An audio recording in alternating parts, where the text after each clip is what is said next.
ইহদিনাস সিরাতাল মুস্তাকিম। এই আয়াতের অর্থ হচ্ছে, তুমি আমাদের সরল সঠিক পথে পরিচালিত করো। আমরা এই কথাটা প্রত্যেক নামাজে আমরা কিন্তু দিনে 40-50 বার আমরা পড়ি। তা এখানে আমি এই কথাটা নাই, এখানে কিন্তু আমাদের বলা হয়েছে।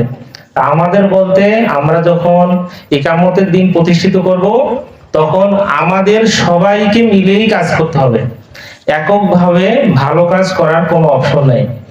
তা এখানে আমরা সবাই সম্মিলিত হয়েছি, আল্লাহ পাক আমাদেরকে এখানে একত্রিত করছে এই শহীদ কাফেলায়। তা আমরা ইনশাল্লাহ এখানে যারা আসছি সবাই আমরা ভালো পথে পরিচালিত হওয়ার জন্য আসছি। আমরা যেন সবাই একটা ভালো পথে পরিচালিত হই, সবাই ভালো দিকে যাই। এই ভালো পথে পরিচালিত হওয়ার জন্যই আজকে আমরা এই বাংলাদেশ জামাতি ইসলামী সংগঠনে আছি। বাংলাদেশ জামাতি ইসলামী একটা হচ্ছে ইসলামিক ইউনিভার্সিটি, এখানে সব সময় ভালো দিক নির্দেশনাগুলো দেয়।